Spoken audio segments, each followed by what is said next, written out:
Boa noite para todos. Que Jesus nos abençoe.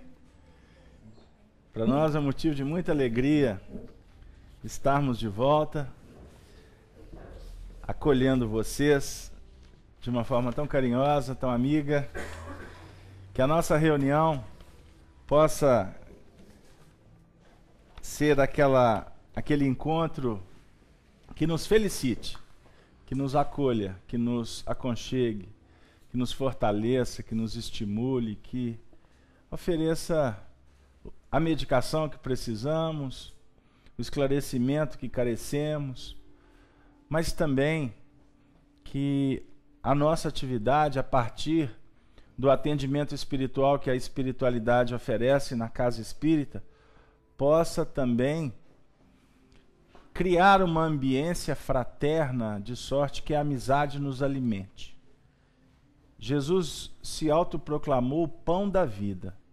E nós estamos na casa espírita em busca dessa alimentação imprescindível que só o amor nos oferece. Portanto, novamente, boa noite para todos vocês.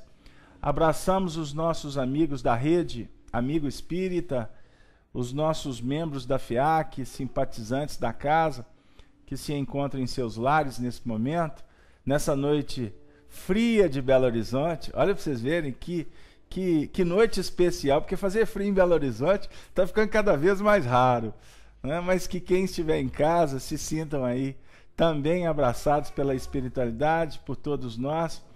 Abraçamos os nossos companheiros da TV Nova Luz, grupo coordenado espiritualmente pelo nosso benfeitor Eurípides Barçanuvo. Um grande abraço hoje, especialmente para Yasmin, o seu marido, toda a equipe. A nossa Cláudia, da Rádio Brasil Espírita de Maceió, os ouvintes que estão em casa acompanhando pelo Facebook, pelos tablets, né? Pelos computadores. Graças a Deus a gente está tendo a oportunidade de estarmos estendendo esses laços de amizade. O nosso trabalho da sexta-feira, ele é pautado em torno do estudo do Livro dos Espíritos, num primeiro momento. Depois a gente caminha um pouco para trabalhar o Evangelho. Livro dos Espíritos, que é a obra básica da doutrina espírita. Não existe espiritismo sem a obra fundamental que foi coordenada, que foi codificada por Allan Kardec. Primeiro livro, editado, Paris, 1857, no dia 2 de abril. 18 de abril.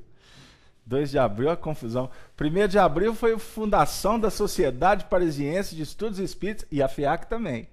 Dia 2 de abril foi o nascimento de Chico Xavier. Eu fiz uma misturança aqui total. O Livro dos Espíritos foi editado dia 18 de abril, sim, de 1857. O Livro dos Espíritos é dividido em 4 partes, sendo que a primeira parte trata dos aspectos filosóficos, com a primeira pergunta, que é Deus? A segunda parte trata dos aspectos científicos da doutrina também. Vamos estar falando sobre mediunidade, sobre reencarnação, desencarnação, tantos outros assuntos. A terceira parte vai tratar os aspectos morais, um estudo aprofundado dos 10 mandamentos. E a quarta e última parte das penas e consolações, né? Enfim, é um projeto maravilhoso que Allan Kardec depois desdobrou o Livro dos Espíritos em 4 outros livros. O primeiro livro que ele lançou depois do Livro dos Espíritos foi em 1861, um estudo da segunda parte do Livro dos Espíritos. Aspecto científico, ele lançou o Livro dos Médiuns. Em 1864, ele fez um estudo sobre a terceira parte do Livro dos Espíritos. Aí ele lançou o Evangelho segundo o Espiritismo, né? E em 1865, 6, ele lançou o livro Céu e Inferno, que é o estudo da última parte do Livro dos Espíritos. E por último, ele lançou o livro A Gênese, que é o estudo da primeira parte do Livro dos Espíritos. Olha que interessante. Doutrina espírita, ele se preocupou em popularizá-la, em apresentar a doutrina espírita com detalhes, para que ela pudesse ser inteligível, assimilável, por todas as pessoas de todas as camadas sociais, culturais. Enfim. e nós estamos aqui para estudar o Livro dos Espíritos. Vamos lá? Estamos na segunda parte do livro. Vocês desculpem que eu faço essa introdução, porque todo dia temos pessoas que estão chegando aqui a primeira vez, enfim. Então é necessário apresentar a doutrina espírita tal qual Allan Kardec nos ofereceu. Nós estamos, portanto, estudando a segunda parte do Livro dos Espíritos, no capítulo 6º. Escolha das provas. Escolha das provas. Na última semana, nós nos comprometemos a fazer a questão 267 e 268. Mas conforme consta aqui nos nossos registros, eu cumpri só uma pequena parte. Não trabalhamos a questão 268. Então hoje, se Deus quiser, nós vamos trabalhar a questão 268 e 269. E o tema da noite, vencer o mal. Vencer o mal. Esse que vai ser o nosso desafio aqui. Então eu peço primeiro licença para vocês, para a gente poder fazer a leitura da questão 267, 267A e já 268. Pergunta 267. Kardec formulou assim aos espíritos: o espírito poderá fazer sua escolha durante a vida corporal? Resposta: seu desejo pode influir dependendo da intenção. Como espírito livre, porém, quase sempre vê as coisas de modo bem diferente. É o espírito quem faz a escolha, mas ainda uma vez ele pode fazê-la mesmo na vida material, pois há sempre momentos em que o espírito se torna independente da matéria em que habita. Pergunta 267A. Certamente não é como expiação ou como prova que muitas pessoas desejam as grandezas e as riquezas? Resposta: de modo algum. É a matéria que deseja essa grandeza para gozá-la, e o espírito para conhecer-lhe as vicissitudes. Pergunta 268. Pode abrir, tá, Gino? Aí. Até que chegue ao estado de pureza perfeita, tem o espírito que passar constantemente por provas? Resposta: sim, mas não como entendeis, pois só considerais provas as tribulações materiais. Ora, mesmo sem ser perfeito, o espírito que se elevou a um certo grau não tem mais provas a sofrer. Porém, sempre tem deveres que o ajudam a se aperfeiçoar, e que nada tem de penosos, ainda que consistam em auxiliar os outros a se aperfeiçoarem. Desculpe a leitura extensa. Então, na pergunta 267, rapidamente. O espírito poderá fazer sua escolha durante a vida corporal? A questão toda aqui está dizendo o seguinte, que antes de reencarnar, nós fazemos uma opção de vida. Se estabelece um planejamento. Vamos arquitetar, se eu posso assim dizer, a partir da orientação do mundo espiritual, todo o trajeto que nós vamos percorrer na Terra. Família, profissão, os desafios, religião, lugar onde nós vamos morar, país, a época que vamos reencarnar, tudo isso é combinado. E aí eu vou brincar para começar, e aqui em Minas a gente diz o seguinte, que combinado não é caro. Se combinou, o problema é que a gente chega aqui e fala assim, esse negócio tá ficando meio caro. Aí começou a complicar o processo. Então, a pergunta de Kardec é se, depois, antes de reencarnar, planejamos. Aqui, quando estamos aqui, a gente pode fazer alterações nesse planejamento, a gente pode fazer novas escolhas. Como é que é o procedimento? E os espíritos vêm definir que sim, pode haver essas alterações. Mas é necessário a gente entender o que vem a ser escolha como encarnados e escolhas Ou seja, em nível de vigília, e você desperto, você consciente. E aquela situação em que nós vamos escolher na condição de espíritos. O que é isso? Aqui na Terra, nossa visão fica obliterada. O mundo material, a circunstância, o nosso desejo de, muitas vezes, de buscar o bem-estar, ainda com tendências a buscar prazer. É como se a gente estivesse num vale com um tempo, com um nevoeiro impedindo a nossa visão no que remonta às nossas necessidades como espíritos. Lá no mundo espiritual a gente faz as escolhas sabendo das nossas necessidades. Por isso é que no mundo espiritual nós vamos, junto com aqueles que nos coordenam, nos curvar e para assumir desafios. Aqui, ó, ali está com um problema. Não, então não quero não, vou vir para o lado de cá. Ó, o menino está com... o casamento está com um problema. Ah, então separa. Ó, eu não estou dando conta do patrão. Ah, pede demissão. Não é assim que muitas vezes a gente se comporta? E de repente é através do problema que você vai crescer. Nada acontece por acaso. Acaso é papo de materialista. Doutrina espírita nos esclarece que a nossa vida é pontuada. A nossa vida ela é toda planificada. É óbvio que nós aqui, com o nosso livre-arbítrio, a gente pode sim, nós temos o direito, que é inalienável, de escolher e de até fugir dos problemas, ou de assumir responsabilidade. Agora, aqui as nossas escolhas, nós precisamos ter muita cautela, precisamos ter muita prudência, porque a nossa tendência aqui é de não querer, ou não querer enfrentar as feras. Viu, dona Eustáquia? É óbvio que só está vendo ali que tem um abismo ali. Mas só não vai passar por ali.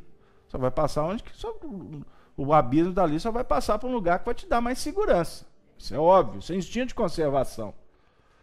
Mas de repente, olha, as estradas todas fecharam. Você só pode passar ali naquela situação. Não tem condição de você voltar. O que significa? Que você vai ter que enfrentar aquele desafio. Fiz-me claro? Fiz-me claro? Então, quando o senhor tiver dúvida, quando qualquer um de nós tivermos dúvida, você tem que colocar na balança duas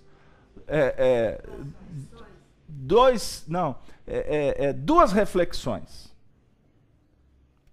que são leis. Eu vou tratar como leis. Emmanuel trata-as como leis. É a lei de circunstância e a lei de necessidade. Você tem que verificar sempre. Se está na dúvida, você tem que ver. A circunstância favorece? Não, não favorece. Mas peraí, mas tem necessidade? Não tem necessidade. Bom, se não tem necessidade, a circunstância não favorece, você não tem que passar por lá. Deu? A circunstância não está favorecendo, mas você tem necessidade.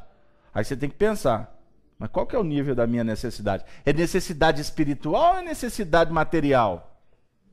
É necessidade espiritual. E a circunstância não está favorecendo. Então você não pode querer simplesmente virar as costas. Presta atenção. E na dúvida, não abra mão de fazer uma prece. Ore. Senhor, o que é melhor? Costuma o mundo inteiro estar falando para você não fazer, mas seu coração está pedindo. Aí você fala assim, mas peraí, ele está pedindo, meu coração está pedindo por quê? Isso vai ser bom. Se eu conseguir, isso vai me ajudar a crescer. Não é? Agora, costuma a circunstância estar favorecendo. Está tudo assim, as portas estão abertas. Mas você verifica que a necessidade aqui está dizendo não. Deu aí? Vocês pegaram a ideia? Eu estou colocando assim é para a gente avaliar. Vocês têm que entender a essência do pensamento que eu estou trazendo. Costuma a circunstância estar assim. Facinho, facinho. Você está dizendo, mas ali se eu passar eu vou agarrar. Se eu entrar por ali, o caldo vai entornar lá na frente, como dizia o Leão Zalho. Se o caldo vai entornar lá na frente, você vai passar? Pode estar o mundo todo aberto para você, não vai não. E isso você sabe. Espiritualmente você sabe quando deve e quando não deve. É ou não é? A intuição da gente, é a nossa bagagem. É bagagem espiritual. É experiência que você traz. E eu gosto muito de reprisar isso. De colocar em negrito, itálico, dar destaque. Experiência é uma coisa pessoal. Pessoal. Ninguém passa experiência para o outro. Você pode dar algumas dicas. Mas a experiência é sua. E você tem um potencial, você tem uma bagagem importantíssima, que ela não pode ser desconsiderada. Mas a nossa coordenadora aqui da organização da reunião está dizendo que eu não posso ficar mais na questão 267. Não é isso, dona Dora? Questão 267A. Certamente não é como expiação ou como prova que muitas pessoas desejam as grandezas e as riquezas. Está dizendo o quê? Que as grandezas, riquezas, facilidades, não é uma prova que o indivíduo pode pedir? Não? Pode ser.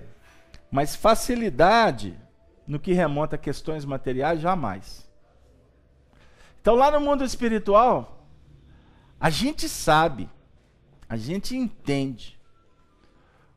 Eu vou dar um exemplo. Jesus disse assim: é mais fácil passar um camelo no buraco de uma agulha do que um rico entrar no reino dos céus.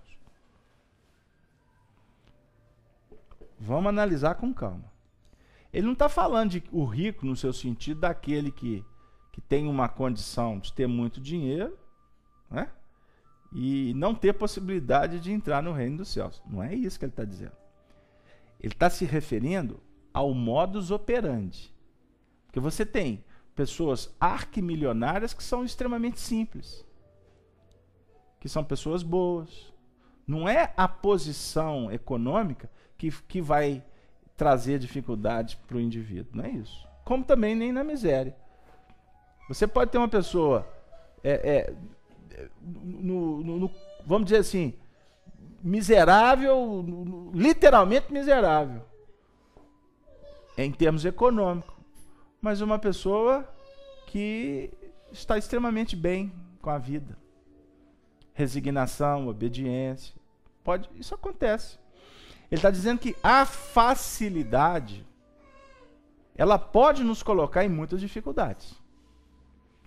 Porque o que é fácil, nem sempre você valoriza. Não é? Já escutaram aquele adágio que diz assim, que dinheiro que entra fácil sai fácil?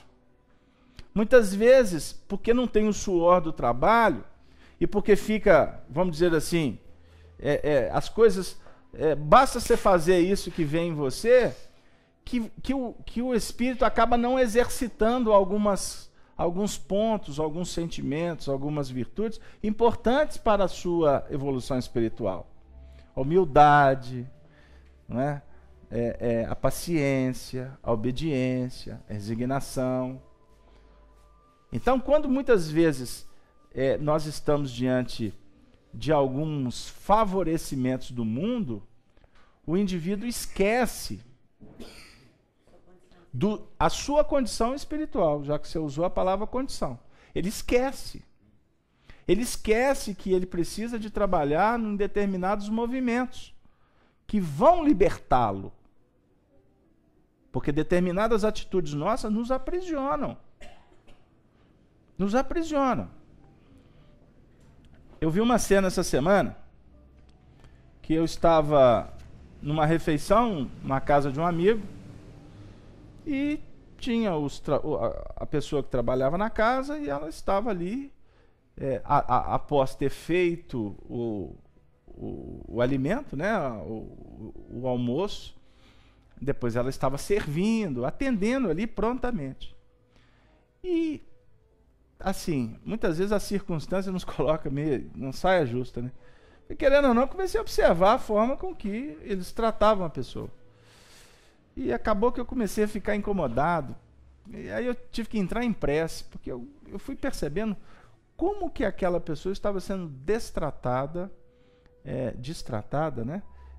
No sentido assim de arrogância, petulância, por parte daqueles que eram seus patrões. Aí eu fiquei pensando, Deus é Pai. Comecei a orar para que a pessoa tivesse paciência e administrasse o sentimento dela de uma forma que não alimentasse mágoa, enfim, se sentindo humilhada, enfim. E ao mesmo tempo que a minha prece pudesse ajudar os indivíduos para que eles despertassem, porque você não pode desconsiderar hoje nem o reino vegetal, nem o reino animal, quanto mais um ser humano que pensa. Não é verdade? A gente sabe que a pessoa, por exemplo, que está vivendo aquela condição de ser desconsiderada, ela não está vivendo aquilo à toa. Ela está passando por um procedimento de aprendizado. Porque possivelmente ela já destratou muitas pessoas em outras circunstâncias. Isso você não pode desconsiderar numa análise de um fato. O que não referenda, o que não endossa que alguém vá destratá-la. Jesus diz no Evangelho que os escândalos são necessários, ou seja, se o escândalo bateu na sua porta, é porque você precisa dele. Jogaram a pedra no seu carro. Olha, essa pedra não chegou à toa. Vocês já viram falar que muitas vezes tem gente que desencarna por bala perdida? Tá. Bala perdida num conceito humano. Mas se a bala atingiu o indivíduo, ela não foi perdida. O indivíduo foi alvejado pelas circunstâncias da vida. Ficou claro? Agora, se alguém pegou uma arma e atirou a esmo, esse alguém vai responder. Como é uma bala perdida, o indivíduo que utilizou não sabe que acertou alguém, possivelmente. Mas algum dia ele vai ter essa notícia. Pode ser que alguém informe ele, ou pode ser que o filho dele também receba uma bala perdida. Ou quem sabe ele possa passar por um erro de um cirurgião. Fiz-me claro? Um companheiro me disse assim, eu vou processar um médico, porque ele errou e me causou um grande dano. O que a doutrina espírita fala? Eu disse, não, doutrina espírita é um tratado filosófico, científico, religioso que você poderia estudar. Mas eu não vou te dar essa resposta pronta. Não, mas você estuda a doutrina espírita, você podia me falar.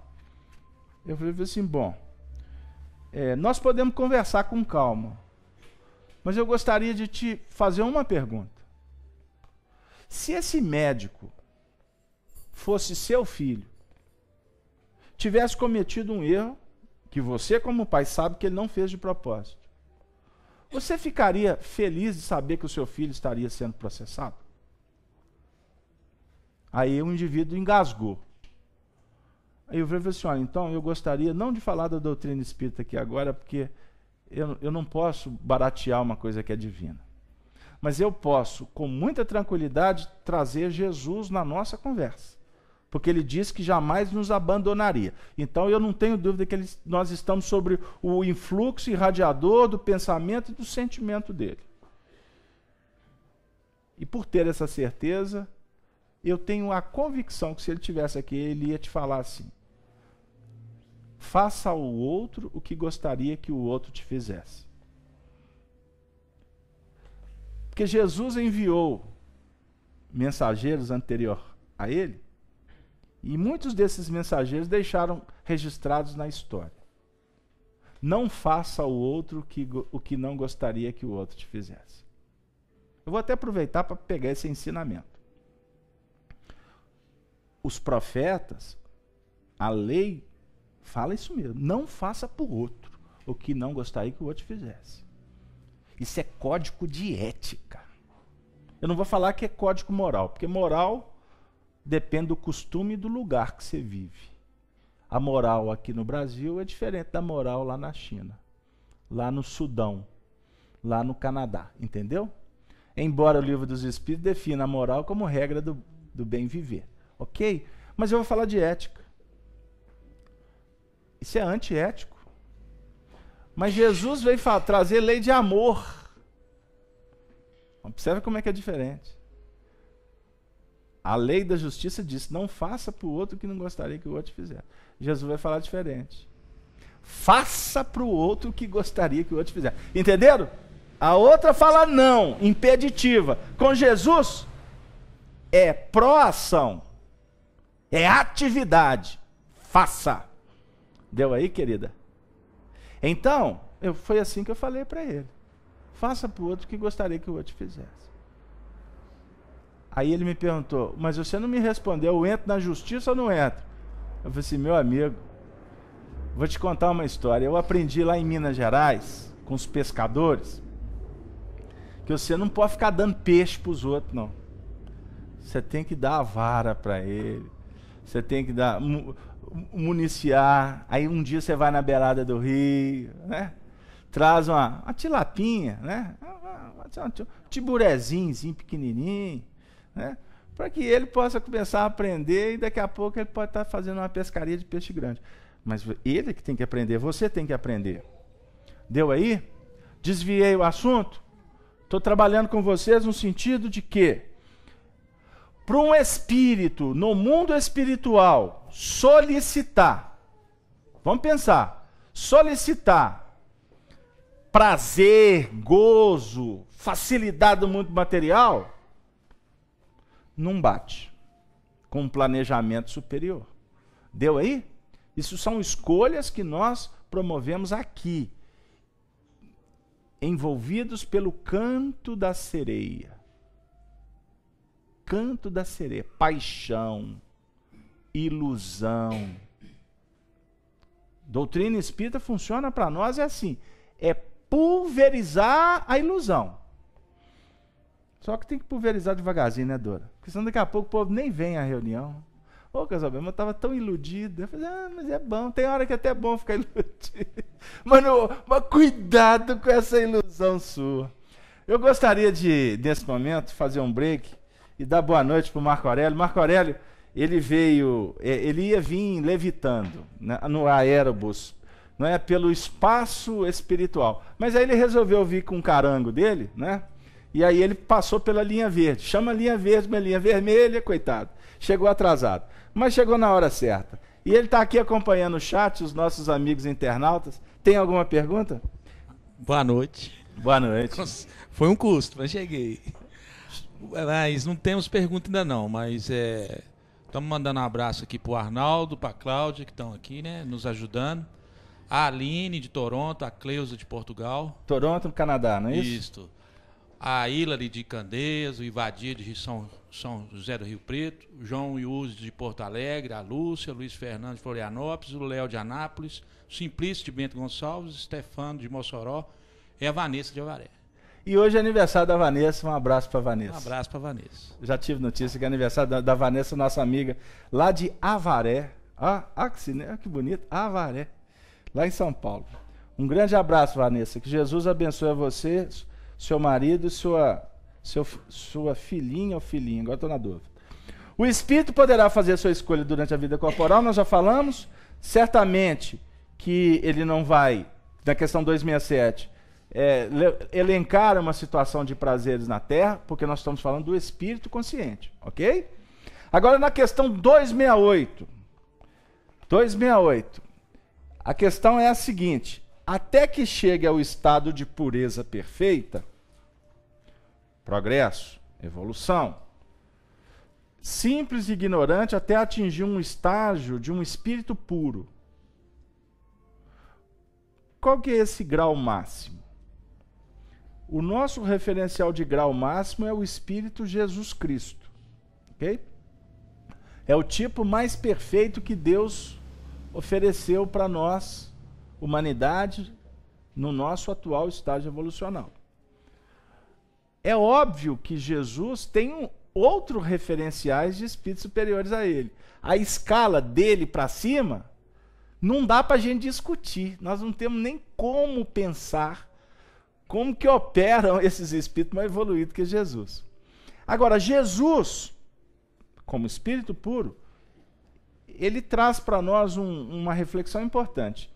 O espírito puro é aquele que já estagiou por todas as posições, já experienciou, já trabalhou todas as possibilidades e venceu a todas. Então, a sua dificuldade, Maria Inês, seja no campo X, Y, Z, Jesus já venceu elas. Como que ele venceu? Lutando como você está lutando. Só que o tempo dele é diferente do nosso. Ele já passou por isso há muito tempo. Entendeu? Por isso é que hoje, ele como perfeição absoluta para nós, quanto humanidade terrena, ele se apresenta para nós como o mestre, o educador. O papel de Jesus no nosso planeta Terra é de ser professor. Ok? E é um professorado que ele tem autoridade em todos os setores. Ele é o advogado por excelência. Ele é o sociólogo por excelência. Ele é o psicólogo magnum. Ele é, enfim, o cientista doutorado. Então, tudo que os homens estão lutando para entender e viver, sentir, ele já passou por esse processo. Portanto, ele é um professor que representa um educandário chamado amor. Amor. E o movimento do amor é um movimento que fertiliza. Nós estamos aqui hoje, agora, na casa de Kardec, aqui na FEAC Minas. Nós estamos aqui porque, no fundo, nós estamos querendo ser fertilizados. Eu vou bater um papo agora com a ala feminina. Com a ala feminina. Nós estamos aqui querendo, olha o que eu vou falar, eu posso ser expulso do paraíso. Nós estamos querendo chegar naquele período fértil organicamente da mulher. Deu? Eu estou falando fertilização espiritual. Então, eu vou falar sementinha, porque se eu falar que é um espermatozoide, eu posso ir para a Inquisição. Mas uma sementinha, aula de evangelização, uma sementinha está vindo do alto e o nosso espírito tem que se colocar nessa posição de uma passividade, de uma condição elementar, para que esta sementinha possa encontrar um óvulo, hein? Ok? E dali acontecer uma fertilização para que o nosso coração se transforme num útero. Olha que legal. Isso tudo em nível psíquico. Tá bom, viu, gente? Nível psíquico, nível mental. Então Jesus diz assim, que o reino de Deus é o reino das crianças. Enquanto não vos converterdes e vos tornardes igual a criança, não podereis entrar no reino dos céus.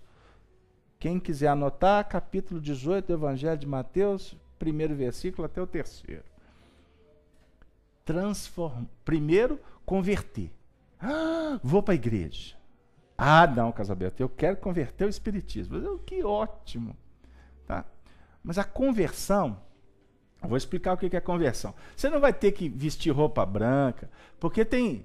Não é? Para ser espírita... Uma amiga minha falou que não é espírita. Eu falei assim, mas como? Você acompanha a reunião com a gente há 20 anos? Não, Casalberto, mas não sou espírita não, só vou na reunião. Mas por que você não é espírita? Eu falei que é muito difícil. Eu falei, mas muito difícil? Por que é muito difícil? Ser espírita é só você dizer que é espírita, para você mesmo, é uma questão de convicção. Casalberto, mas não pode isso, não pode aquilo. Mas quem que falou que não pode? Não pode o quê? Mas pode? Eu falei assim, pode. Tem até o iPod, tem o iPhone, né? Tem o iPad. Na minha terra tem iPin. Pode. Pode ou não pode? Isso é uma questão pessoal, minha filha. Calma, para. Doutrina espírita é entendimento. E quanto mais tu mergulhar, mais ela vai te oferecer recursos para você compreender a vida. Que você não está aqui fazendo um passeio pela terra. Você está aqui para realizar uma obra. Você está aqui para evoluir. Agora, nós estamos falando de reino de Deus, é concepção. Criança que Jesus coloca no painel é pureza de alma. Ele não está falando do menino que está reencarnando agora, não está falando nada disso. Porque a criança, ela representa pureza. A criança representa confiança. A criança representa aquela chapa que está pronta para registrar, como uma máquina fotográfica, registrar impressões. A criança não tem preconceito. A criança tem fé. A fé do coração. Ela confia nos pais. Ela confia que o papai pode consertar o brinquedo. Que o papai dá conta.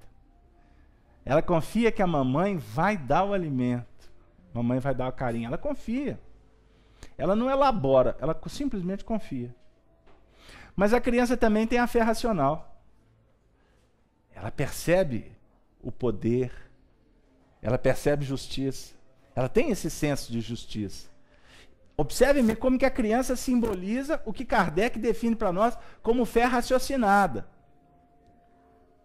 E nós, espíritos, muitas vezes achamos que fé raciocinada é decorar o livro dos espíritos. Bom, agora eu já li o livro dos espíritos. Beleza. Agora eu vou ler o Evangelho segundo os Espíritos. Beleza. Agora eu vou ler a Bíblia. Agora eu vou ler André Luiz. Agora eu vou fazer campanha do quilo. Agora. E está todo mundo perdido no passado. Não tem nada do agora. Doutrina espírita é explicação. Para você entender um caminho necessário a ser percorrido. E ele tem que começar pela sua sensibilidade. Ele tem que ser trabalhado pela sua pureza d'alma. Você tem que se fazer virgem, Casalberto. Ultimamente tem mais esse negócio de virgindade, não, Casalberto. Observe como que a gente fica preso em coisas. Virgindade é virgindade. Virgindade no sentido que você, eu, todos nós, temos que nos apresentar para Deus puros, sem mácula. Casal, mas mesmo se fez aquelas coisas, você para de fazer pergunta boba.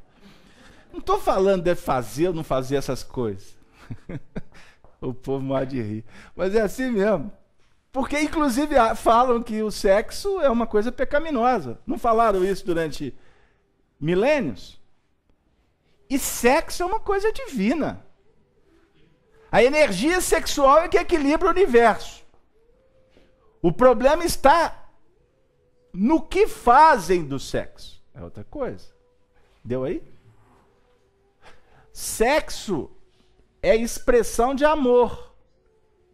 E se nós estamos falando de amor, nós estamos falando de responsabilidade. Nós estamos falando de cuidado.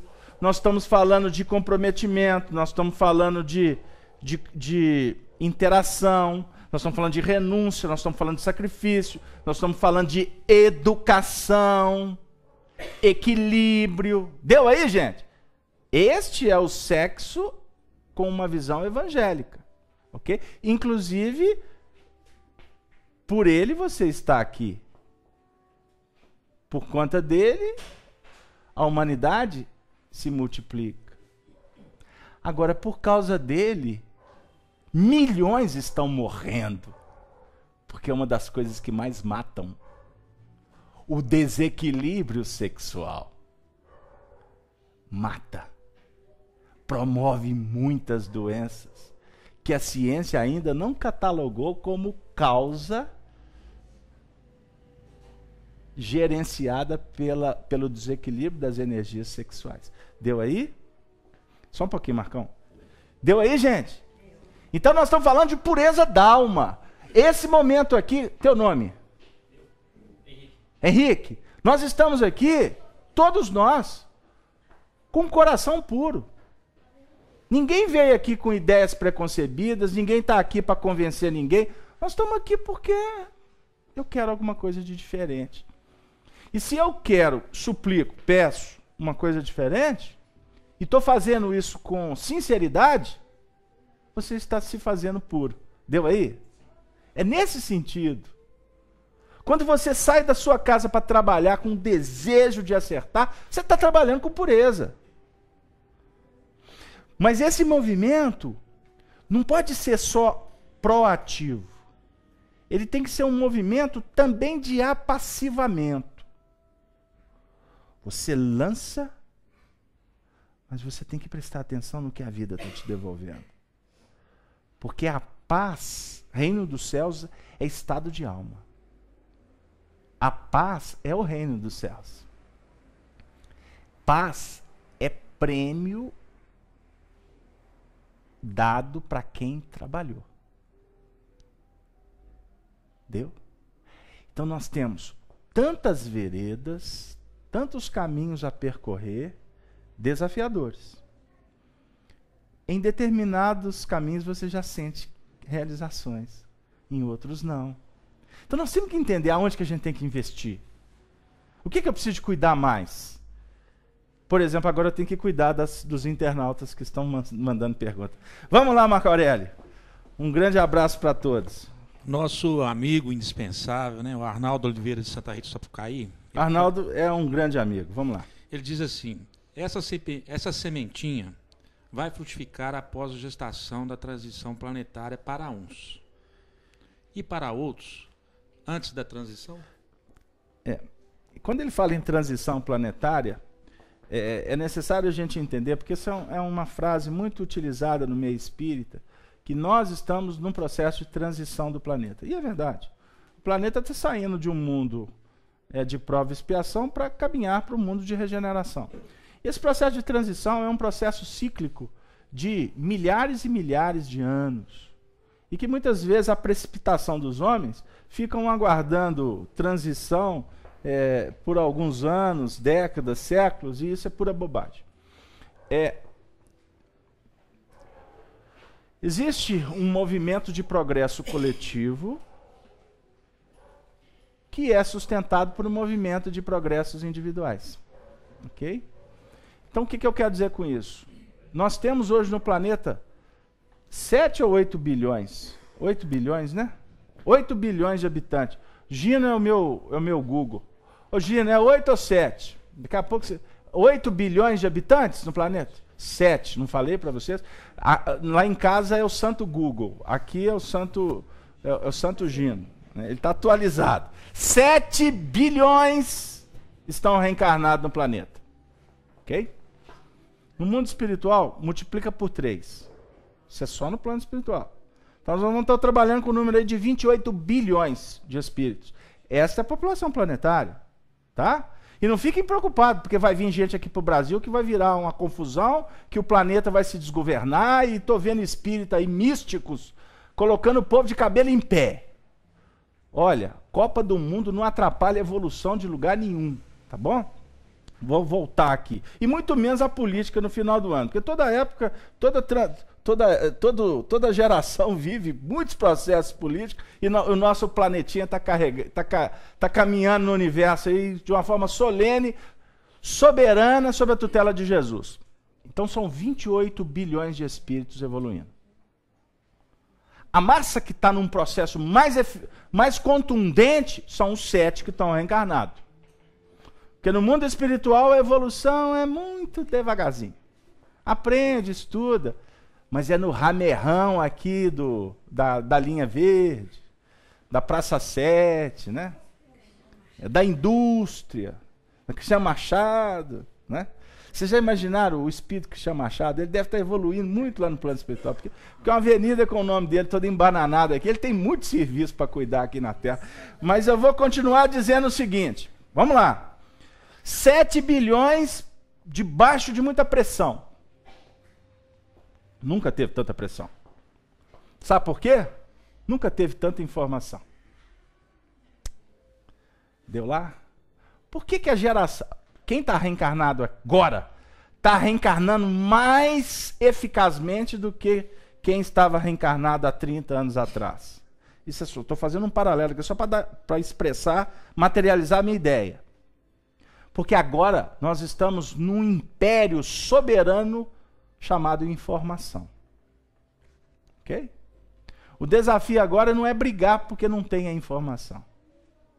O desafio agora é selecionar a informação. Aquela que tem a ver com o seu momento, com o seu instante. Porque um dos grandes desafios da sociedade agora, nessa seleção de informações, é porque existe muita gente desfocada. Vocês querem um exemplo? Entre na internet sem um foco, sem um objetivo. Quando você assustou, falou assim, ai gente, tem 4 horas que eu estou no computador aqui agora, nem vi a hora passar. Eu não vê mesmo. Você foi no Magazine X, você foi no Shopping Y, aí você entrou no e-mail, recebeu o e-mail, devolveu o e-mail, aí depois você, vou ver a notícia do meu time, aí você foi no jornal. Não, agora eu quero ver Caras, aí vai lá na Caras. Agora, já que eu falei Caras, agora eu vou pro Face, né? Eu vou pro Facebook. Aí chega no Facebook, é tanto videozinho bonitinho, de 3 minutos, não é? Aí mostra o cachorrinho brincando, desce escada, brinca com bolinha. Aí vem outro vídeo, o indivíduo que está lá na cadeia dando depoimento. Aí tem um outro vídeo, vídeo cacetado, lá do Faustão, né? Que na realidade são vídeos produzidos, a maioria nos Estados Unidos, que isso para eles lá já é cultura antiga, das pessoas ficarem rindo do outro que estava na piscina, escorregou, caiu de cabeça, da noiva que bebeu muito drink no casamento, aí foi dançar em cima da mesa, aí a mesa cai. Engraçado, olha, titio está postando uma fotografia nossa, de 37 anos atrás. Olha que barato, o tempo passou. O que o indivíduo fez de produtivo? Absolutamente nada. Ok? Não assusta comigo, não. Mas a gente precisa de pensar. O que você quer da vida? Eu quero saber, eu quero brincar também. Beleza, vai brincar. Todos nós temos direito, isso é inalienável. Nós precisamos de divertir. O esporte faz parte. A brincadeira, o sorriso. A vida é alegria. Mas a questão é que nós estamos 7 bilhões de pessoas, debaixo de uma pressão enorme, com muita informação, ok? Tendo que resolver uma série de questões de ordem moral, psicológica, espiritual, e os homens estão sem referenciais, sem referencial. Os homens estão sem a chave para entenderem os reais objetivos da vida. Aí o que continua acontecendo? O sofrimento. Porque até não é muito fácil você ter muita informação, né? Porque costuma também as informações ficarem te mostrando exatamente qual que é o seu problema. Só que você está sentado na poltrona e não resolve o seu problema. Tem gente que fica o dia inteiro pesquisando na internet como é que faz para emagrecer. Aí já tem receita disso, receita daquilo, já conhece todos os especialistas, já visitou pela internet todas as clínicas, mas não sai da geladeira. Porque enquanto ela está na internet, ela tem que se alimentar. Aí na hora do almoço, o sanduíche, a Coca-Cola, aí não sei o que, não tem tempo para praticar esporte, porque fica pesquisando. E continua com suas depressões, e continua com seus problemas. Por quê? O espírito está estagnado, ou está num circuito fechado, e quanto mais o tempo passa, ele mais vai esquecendo o que ele planejou, o contrato que ele assinou no mundo espiritual, que rege compromissos, e que na maioria das vezes a gente vai deixando de lado. Então a pergunta é, até que chega ao estado de pureza perfeita, tem o espírito que passar constantemente por provas? Resposta, sim, tem. Mas não como entendeis, pois só considerais provas as tribulações materiais.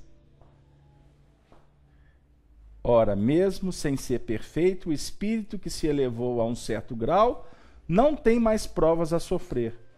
Porém, sempre tem deveres que o ajudam a se aperfeiçoar, e que nada tem de penoso, ainda que consistam em auxiliar os outros a se aperfeiçoarem. Vocês desculpem, gente, hoje eu estou meio acelerado, mas é porque hoje eu estou tendo que cumprir um protocolo aqui. Mas esse texto vai dizer o seguinte, em outras palavras, num contexto ainda mais primitivo de evolução, nós temos que ter as provas. Só que os espíritos aqui não estão falando de provas materiais. Não. Não, Casalberto, então do que eles estão falando? Porque lá em casa eu estou batendo a lata e não sai nem... Como é que é? Nem poeira. A dona Eustáquia falou ali, ó, bato a panela, não sai nem poeira. Que prova é essa? Não tem dinheiro. Jesus amado, escassez total. Olha para você ver, Casalberto, sabe de que eu vivo? Eu fiz do quê? Um salário mínimo. Olha, eu trabalhei a vida toda, olha o que está acontecendo comigo. Gente, a gente sabe que não é fácil, mas os espíritos não estão falando de provas materiais. Não estão. Eles estão falando de provas morais, tribulações psicológicas, que o dinheiro pode trazer. Ou abundância ou escassez, ele pode trazer sim, dependendo do seu nível de apego. Okay? Ah, Casalberto, mas com salário mínimo, é renúncia total. Depende do seu ponto de vista. O Chico Xavier, todas as épocas nós vamos encontrar grandes exemplos. Eu vou buscar o exemplo do Chico Xavier, porque o Chico Xavier também recebia salário mínimo. E ele dizia que ele era muito feliz com o que ele tinha. Porque o que ele recebia era tudo que ele precisava. E ele dava conta de sobreviver com tudo que ele tinha. Vamos pensar? Necessidade, meu amigo. Existe a necessidade verdadeira e a necessidade que a gente cria.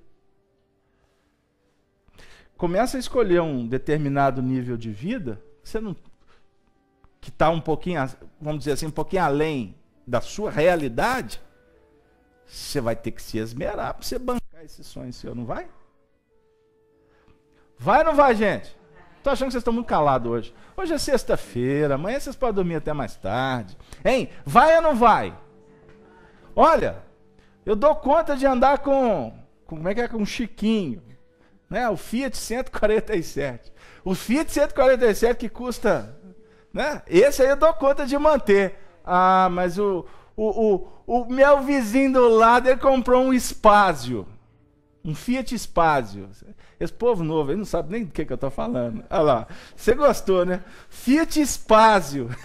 Ele pode ser o 147, o outro tem um Spazio. O Fiat Spazio era um modelinho acima do Fiat 147. Isso é década de 70, só lembra disso, não lembra? Ah, ele vai sofrer. Ele vai sofrer, vai ter que trabalhar muito. Né? Por quê?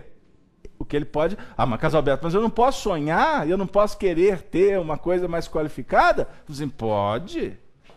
Aliás, eu costumo dizer que não tem nada errado no mundo. Não tem nada errado. Errado é quem está vendo o erro. Nós temos que começar a entender a vida analisando as oportunidades. Todo mundo está tendo oportunidades para dar respostas. O que para você é errado, Eustáquia, não necessariamente é errado para a Dora. Existem alguns padrões de comportamento. A gente observa algumas questões de conduta que não cabem dentro de um contexto de evolução geral. É inadmissível no nosso mundo atual você falar de... Você conviver com preconceito. Independente se é de raça, de opções, etc. Não cabe preconceito. Mas observe, por que a sociedade é preconceituosa? Não cabe em nível filosófico. Não dá. Mas na prática, um indivíduo, por exemplo, que é homossexual, aonde ele for, ele vai ser olhado de lado. Não tem nada a ver, né? Qual é o problema? Nenhum.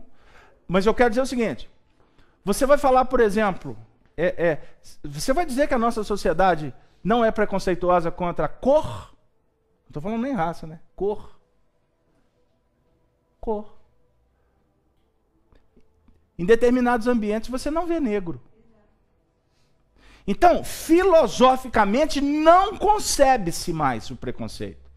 Mas na prática, nós temos que caminhar muito. E isso não pode ser analisado de uma forma tranquila, como uma coisa absurda. Nós temos que analisar que existe um processo. Então, quem age com preconceito hoje, a vida está dizendo, não cabe. Mas ele não dá conta. Porque, de repente, vamos imaginar que ele foi um senhor de escravo, que viveu no Brasil no século XIX. A cultura, a mente dele foi formatada para ter preconceito com o negro. O que é 100 anos numa história de evolução espiritual? Nada. Aí costuma, sabe o que ia acontecer? Ele tem isso tão formatado na cabeça dele, que a espiritualidade está dizendo, nós vamos ter que trabalhar com ele com calma. Então vamos levar ele lá para o Brasil, né? Não pode levar ele para a Alemanha de novo, não, vamos levar para o Brasil e tal. Aí vai ter samba, aí ele vai se envolver no samba, porque não tem como, né? Aí daqui a pouco ele está sambando junto com os negros, ele samba assim meio de lado e tal, mas está junto com os negros, papapá.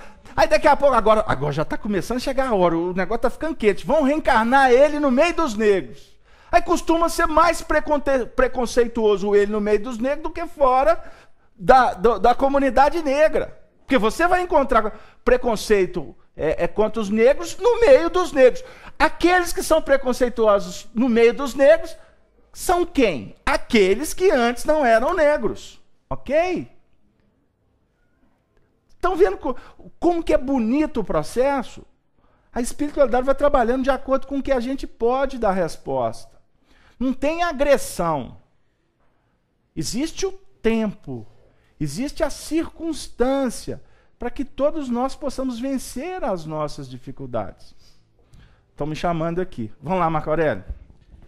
Ô, Beto. Tá rendendo, hein? Não me xinga. Vamos lá. A Cleusa, lá de Portugal, ela fez um comentário anteriormente. A Cleusa está conosco aí toda semana, lá de Leiria. Um comentário que eu achei interessante a gente falar aqui. Ela disse que o pouco com Deus é muito, e muito sem Deus é nada. Aí o Arnaldo respondeu assim que rico é aquele que não sente falta de nada. E gostaria também de já te passar de uma vez uma pergunta de uma ouvinte. A Cláudia a ouvinte perguntou para a Cláudia lá da Rádio Brasil Espírita, a ouvinte Juliana de Maceió. Por que espíritos evoluídos passam por provas tão sofridas? Tá, observem a pergunta. Por que os espíritos mais evoluídos passam por provas, vamos dizer assim, mais complexas? Eu gosto de um ajuste na pergunta dela, para a gente contextualizar de uma forma globalizada. A complexidade da prova, ela está na razão direta da necessidade do espírito. Ok? Você não pode exigir de uma criança que ela dê respostas de um adulto. Ok? Foi a Vanessa que falou, não foi isso? Foi a Juliana. Você não pode exigir de uma criança que ela dê resposta que um adulto já pode dar. É óbvio que quanto mais o espírito vai vencendo as suas provas, a espiritualidade vai entendendo que ele pode assumir mais responsabilidades. Isso é uma questão de graduação. Agora, nos estágios inferiores, ou melhor, nos estágios mais da retaguarda, as provas são, vamos dizer assim, exigem mais do indivíduo num âmbito mais material, vai cobrar dele muita questão da adequação social, sabe? Agora, o espírito vai se libertando dessas querelas, ao invés dele ter que passar por dificuldades que vão amarfanhar, que vão destruir, dilacerar, ele passa a se comprometer com um processo de assumir mais responsabilidade no que remonta à condução, à orientação. Deu aí? Ele não precisa de apanhar. Ele já começa a se graduar para ensinar para quem está com ele que não vale a pena bater. Hoje, muitas vezes, precisa de você ver uma casca de banana no chão para você ter a oportunidade de ir lá pegar a casca de banana, pegar a vassoura e varrer. Até indignado, como é que pode um indivíduo jogar uma casca de banana no chão? Alguém pode pisar. Você está indo lá e tirando a casca de banana. Quanto mais casca de banana que você tirar do chão, mais você está se candidatando a ir buscar a casca de banana e orar por quem julgou. Senhor, abençoe o companheiro, ele julgou uma casca de banana. Mas ele deve talvez ter julgado sem perceber que julgou. Atualmente você está indo buscar a casca de banana e fala assim, olha lá. Aí você passa a orar por quem julgou a casca de banana. Aí daqui a pouco você olha, mas eu preciso, quem sabe, de assumir uma responsabilidade para ensinar as pessoas a não julgarem a casca de banana. Você já começa a trabalhar com metas mais ampliadas. Deu aí? E deixa de ter torturas, sofrimentos psicológicos. E você só vai vencendo os seus problemas, portanto, à medida em que você encara-os. E você administra-os. Não é fugindo que você vai vencer. Ou não é brigando com o problema que você vai ser feliz. Nossa, mas o desgraçado meu marido não toma jeito. Aí, precisa desse desgraçado durante muitas décadas, talvez muitas encarnações. Pelo amor de Deus, Casalberto, não volto com ele não. Pode até ser que a misericórdia da providência divina faça com que ele se liberte de você. Ele se liberte de você. Mas a sua necessidade continua a mesma. Portanto, vamos achar outros que nemzinho. Ah, não faça isso, casado. Eu estou estudando evangelho, é para me libertar daquele homem. Eu falei assim, mas eu não estou falando do homem, não estou falando do marido, do filho. Eu estou falando da necessidade sua. Esquece o marido. Eu gostei agora. Nem volto para casa. Não é isso. Olha lá se não voltar. Tem muita gente não voltando. Aí se perde. Olha o que eu estou dizendo para vocês. Aí se perde. Porque acha que não voltando vai ser feliz.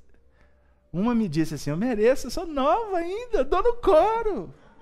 Dou no couro. Eu vou arrumo outros aí na hora que eu querer. Então vai. Você. Como diz da gíria, vai que eu tô te vendo. Porque o seu fulcro de responsabilidade é ele. Mas eu não tenho direito de ser feliz? Todos nós temos direito de ser felizes. Agora, qual o tipo de felicidade que você está buscando? Você está buscando felicidade ou você está buscando prazer? Foi dito aqui, pouco com Deus é muito. Não foi? Foi. Pouco com Deus é muito. O que mais? O pouco com Deus é muito. O pouco com Deus é muito. E muito sem Deus é nada. E muito sem Deus é nada. Então você quer muita felicidade? Sem Deus? Deus aqui representa a lei de justiça, de amor e de caridade. Justiça é a necessidade de equacionar, de equilibrar a vida. Moisés trouxe para nós os 10 mandamentos para nos dar um norteamento seguro, eficiente, para que você se mantenha nos planos da disciplina. Amar a Deus sobre todas as coisas, guardar o sábado e honrar pai e mãe. São os 3 mandamentos proativos. Prestem atenção. Amar a Deus. Guardar o sábado. Cuidar da parte espiritual. Porque não é só sábado. Antigamente era. Mas se você não cuidar da parte espiritual, meu amigo, tu perde o fôlego em breve. E o outro honrar pai e mãe. Honrar pai e mãe é cuidar do papai e da mamãe? Indiscutível. Mas não é só isso não. Você tem que honrar as tradições. Você tem que honrar a história. Você tem que honrar o legado. Você tem que honrar a sabedoria. Você tem que honrar a família. Você tem que honrar a sociedade. Você tem que honrar os costumes bons. Você tem que honrar a sua história espiritual. Você tem que honrar as suas conquistas espirituais. Você tem que honrar o patriarca que está aqui. Você tem que honrar a matriarca que está aqui. Você tem que honrar o divino, belo, poético, artístico. Isso é honrar pai e mãe. Deu aí. O assunto é mais profundo do que se imagina. Embora o povo tenha que escutar. Olha, cuida da mamãe. Olha, cuida do papai. Porque não cuidam.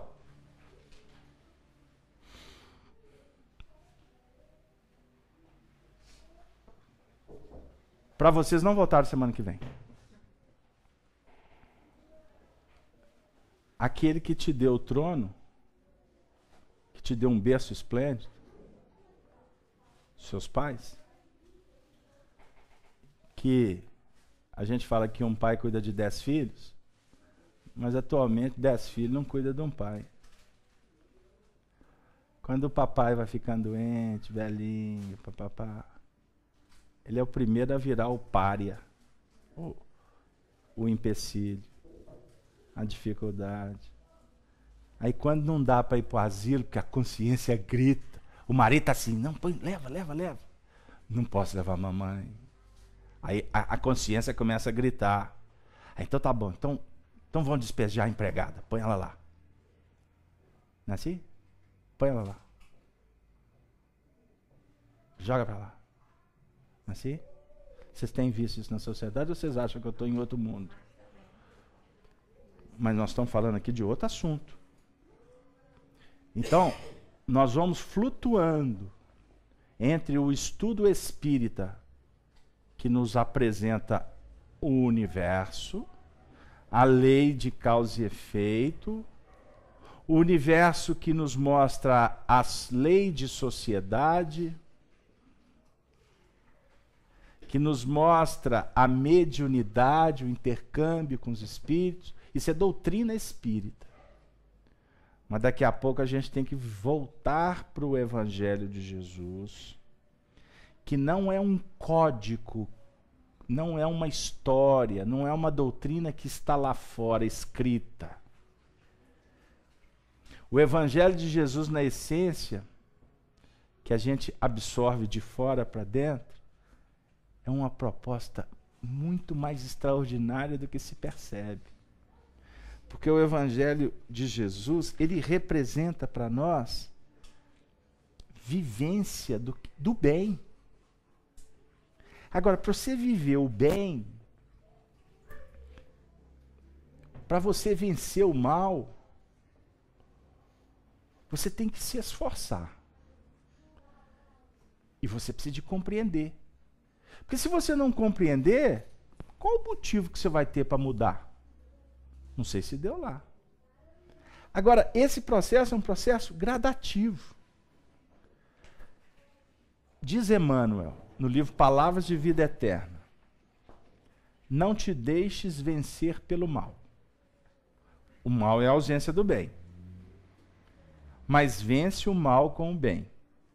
Esse é um trecho de Paulo na Carta aos Romanos, no capítulo 12, versículo 21. Diz assim Emmanuel: comumente empregamos a expressão guerrear o mal, como se bastassem nossas atitudes mais fortes para exterminá-lo e vencê-lo. Sem dúvida, semelhante conceituação não é de todo imprópria, porque em muitas circunstâncias, para limitá-lo, não podemos dispensar vigilância e firmeza. Ainda assim, muitas vezes, zurzindo-lhe as manifestações com violência, criamos outros males a se expressarem através de feridas que apenas o bálsamo do tempo consegue cicatrizar. Queremos vencer o mal com violência. Diz Emmanuel. Vencer o mal com violência é criar outros males. Você não bate de frente com a treva. Não bata de frente com a treva. O indivíduo está desequilibrado. Você vai conversar com ele ainda? O indivíduo está surtado. Você quer convencer ele a quê? Você vai bater nele? É criar outros males. O apóstolo, contudo, é claro na fórmula precisa ao verdadeiro triunfo. Perseguir quase sempre é fomentar. O melhor processo de extinguir a calúnia e a maledicência é confiar o nosso próprio verbo à desculpa e à bondade. O Emmanuel está indo para a prática. Calúnia e maledicência. Você vai brigar? Você vai querer justificar? Não, ele é mentiroso, isso não tem nada a ver comigo. É confiar no próprio verbo a desculpa e a bondade. Ele falou porque não sabe. Ah, vamos orar por ele. Deixa de lado. O recurso mais eficiente contra a preguiça é o nosso exemplo firme no trabalho constante. Você vai chegar para ele, que você é preguiçoso, hein?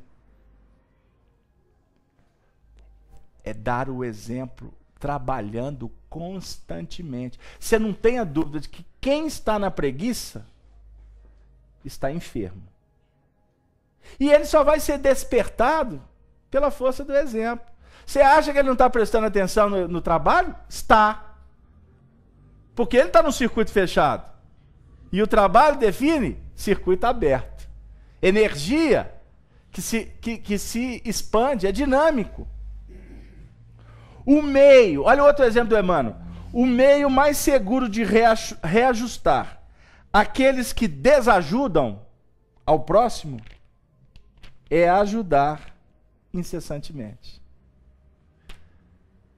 O indivíduo só proporciona dificuldade para o outro. Aí a gente fica assim, ó fulano, olha o que você está fazendo. Emmanuel está dizendo aqui, não, ao invés de você ficar acusando, criticando, faça. O que nós mais encontramos na sociedade, Marco Aurélio, é os chamados críticos de plantão. Aqueles que ficam sentados na cadeira da inanição, da indiferença, da rebeldia, e só colocando defeito no que o outro faz. Não existe? Não está cheio por aí? O que você vai fazer? Você vai bater de frente com esse tipo de manifestação? Ah, mude. Eu escutei uma frase hoje assim, o Brasil acordou. E agora nós temos que ir para as ruas, porque o Brasil acordou. Ok. Então, já que acordou, gritem, falem, façam. E depois que acabar a manifestação, o Brasil vai dormir de novo? É um direito da democracia. Mas eu quero perguntar para vocês o seguinte: por que o Brasil acordou agora? E esse movimento massificante, ele muda o quê? Na prática. O Brasil acordou? Eu acho que todos aqui estão acordados, porque nós estamos numa reunião espírita. Nós estamos numa atividade que nós estamos preocupados com a nossa evolução espiritual. Se você, Eustáquia, se preocupa com a sua evolução espiritual e cuida da sua evolução espiritual, eu não vou dizer que o Brasil acordou. Eu vou dizer que o universo acordou. E que Deus vai te abençoar. Porque a sua vida vai mudar. E a sua mudança é que vai favorecer para que também o Brasil mude. Fiz-me claro, com todo respeito a se alguém aqui vai pintar a cara, eu só aconselho a não tampar o rosto. Porque graças a Deus eles assinaram uma lei que quem tampar o rosto tem que ir para a cadeia.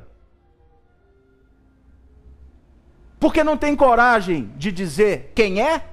Ou porque está sendo patrocinado por um grupo de interesseiros que inflamam? E vocês sabem que esses grupos de interesseiros costumam ser os próprios que estão no poder? Reflitam. Nós estamos num movimento seríssimo, que Emmanuel define como um movimento de cristianização da humanidade. Se nós pudéssemos, fala Chico Xavier, instituir, esculpir no solar de cada lar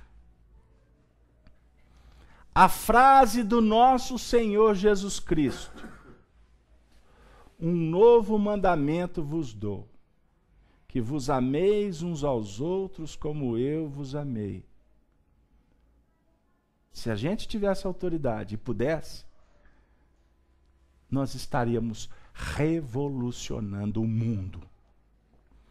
Portanto, diz Emmanuel, todas as instituições, sejam elas financistas, políticas, industriais, comerciais, educativas, públicas e etc., da saúde, do esporte, eu vou incrementar. Se em todas as instituições nós fizéssemos uma campanha para colocar Jesus na direção dessas instituições, o mundo seria outro.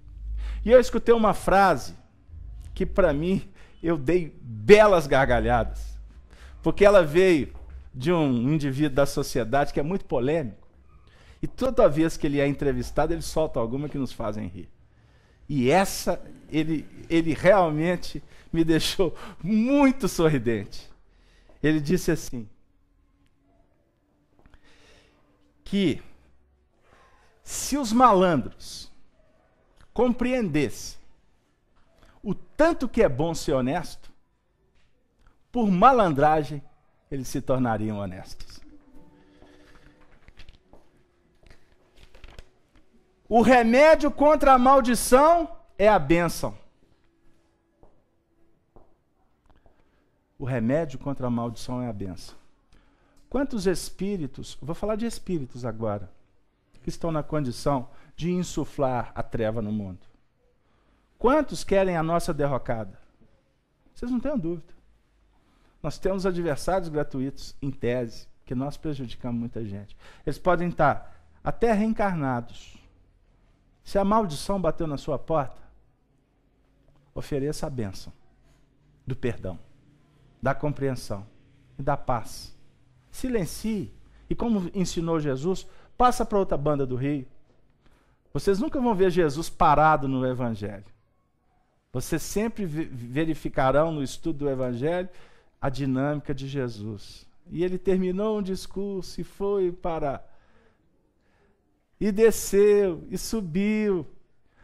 E parando Jesus para atender o sofredor. Jesus não parou. Você não vai achar essa condição no Evangelho. Jesus parou. Jesus sentou. Jesus ficou. Não. Porque amor é dinâmico, meu amigo. Captaram o que a gente está dizendo? Então, se existem situações que você não tem a competência, ou a habilidade, ou as condições de resolver na ponta do lápis, aprenda a esperar nas bênçãos da oração. Porque, conclui Emmanuel, os antídotos para o veneno da injúria são a paz do silêncio e o socorro da prece. A paz do silêncio e o socorro da prece. Por isso mesmo, Dona Nilza, Jesus ensinou: amai os vossos inimigos, bendizei os que vos maldizem, orai por aqueles que vos maltratam e caluniam, perdoai 70 vezes 7, ofertai amor aos que vos odeiam. Podemos, pois, para concluir, muitas vezes, combater o mal para circunscrever-lhe a órbita de ação. Mas a única maneira de alcançar a perfeita vitória sobre ele será a nossa perfeita consagração ao bem irrestrito. Que pensamento! Ele está dizendo aqui, você pode combater o mal colocando o mal numa gaveta. Você vai circunscrever o mal ali. Você vai pôr um cinturão. Você vai pôr algema no mal. E você pode até conseguir. Você pode até conseguir. Mas a maneira perfeita de alcançar a vitória sobre ele será a nossa perfeita. olha como que o Emmanuel escreve. A nossa perfeita, não é mais ou menos. É a nossa perfeita consagração. O que que vem a ser consagração? Consagrar. Qual que é a ideia de consagração? Fala, Gino. Consagração é entrega? Consagrar? Confirmar. É isso? É isso? É isso ou não é isso, gente? Eu gostaria de pedir ajuda ao Marco Aurélio para ele abrir o Aurélio aqui para mim. Consagração. A perfeita consagração. Ao quê? Ao bem irrestrito. O bem não pode ser restrito. O bem por excelência, ele é amplo. Ele é paciente. Ele não fica preso no tempo. Ele aguarda. Agora eu vou trazer, na mediunidade de Marco Aurélio, o espírito Aurélio Buarque. Fala.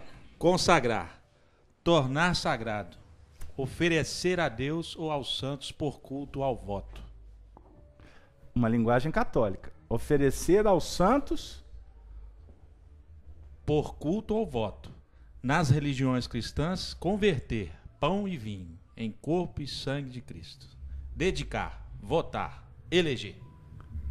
Então nós vamos ficar no dedicar, no eleger, ok? Ao bem.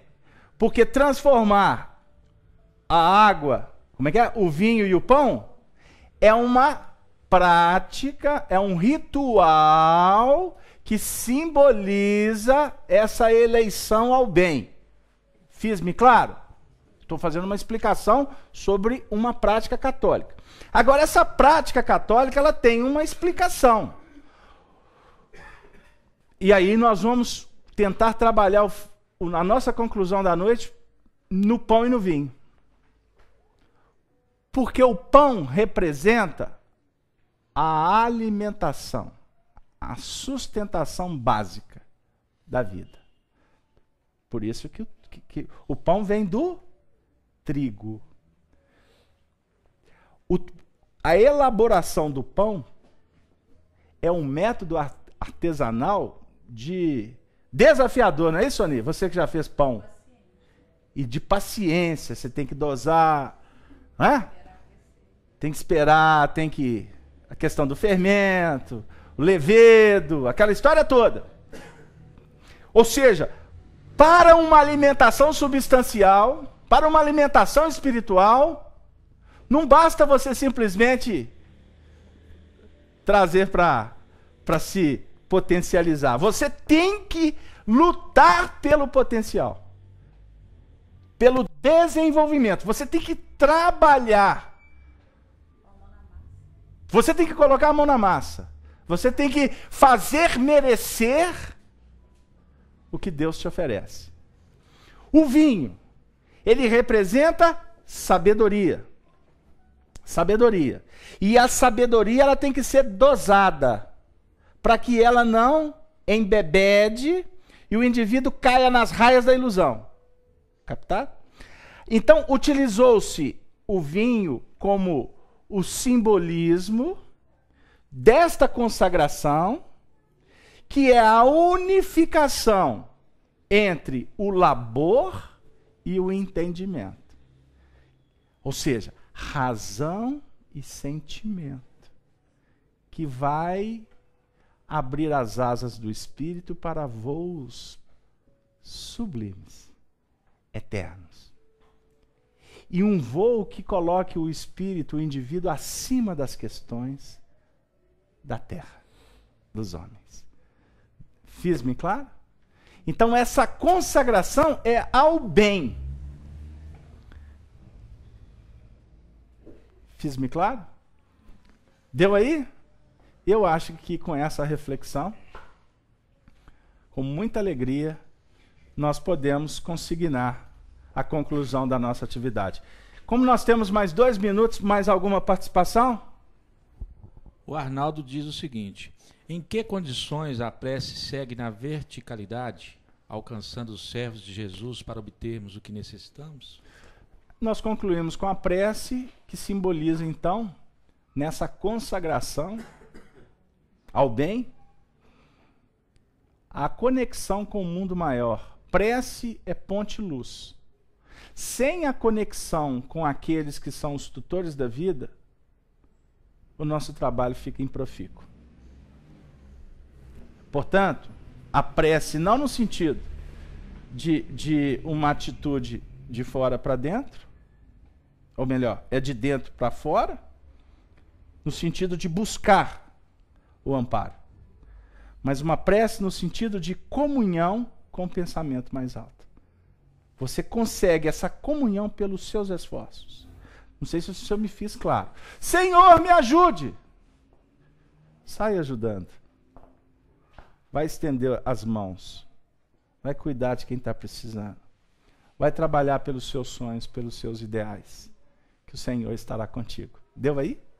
Essa é a grande prece luz que nós precisamos de compreender. E assim, mas a última ponderação para terminar. Ele tinha um comentário que coube aqui perfeitamente. Ficamos procurando Deus ali e acolá, e como centelhas divinas não percebemos que Deus e seu reino está dentro de nós.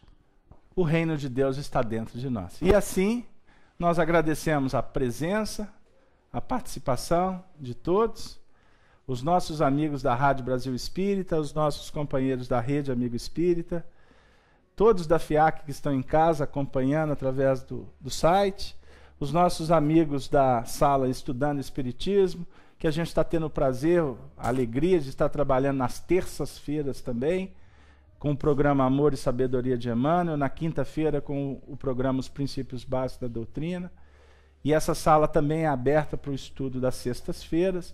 Enfim, vocês que estão conosco há mais tempo sabem que nós estamos nos esforçando para dividir esse pão que é trabalhado pela espiritualidade, atendendo os nossos anseios, as nossas necessidades. Nós estamos com as bênçãos do mundo maior, portanto, oferecendo para quem não pode estar presente conosco, para aqueles amigos que moram em regiões que não possuem casas espíritas, que não, alguns brasileiros que estão em regiões que eles não podem nem conversar a nossa língua pátria. Esse trabalho é um trabalho que eu gostaria de humildemente dizer que é uma santa ceia, já que a gente falou do pão e do vinho. Esse trabalho se torna uma santa ceia na qual Jesus distribui os pães do seu sacrossanto amor para todos aqueles que necessitam de amparo, que necessitam de esclarecimento, de orientação. Todos aqueles que, como nós, somos carentes de amor. Portanto, nós chegamos ao término da nossa atividade, nesse instante, com o coração sensibilizado pela presença espiritual de tantos devotados ceareiros que vêm aqui, que estão nesse momento promovendo uma ambiência espiritual mais salutar nos lares que estão vinculados com a nossa atividade. Nós só temos que agradecer a Ti, Jesus, por esse instante bendito. Mas mesmo assim, amado Mestre, nós rogamos por todos que sofrem no mundo, crianças desvalidas, os velhinhos nos asilos. Suplicamos pelos nossos irmãos encarcerados, necessitados de consolo. Pedimos também, Senhor, pelos nossos irmãos hospitalizados. Senhor, pedimos por aqueles que estão felizes na dimensão que vibram, mesmo no diapasão da ilusão. Suplicamos, Senhor, pelos líderes, pelos políticos, por todos aqueles que guiam os destinos dos homens. Senhor, solicitamos ajuda para os políticos. Solicitamos ajuda, Senhor, para todos que também se encontram indiferentes ao Teu Evangelho. E por fim, Senhor, suplicamos por todos os religiosos que conhecem a Tua palavra, mas não se esforçam por vivê-la. E assim, nas vibrações de nossa prece singela e das respostas extraordinárias que nos visitam, nós rendemos graças a Maria Santíssima, pedindo a ela que abençoe a todas as famílias aqui representadas. E que a Tua paz, Senhor Jesus, se faça, em definitivo, nos domínios do coração. Sê conosco, Jesus, hoje, agora e sempre. Que assim seja. Boa noite para todos.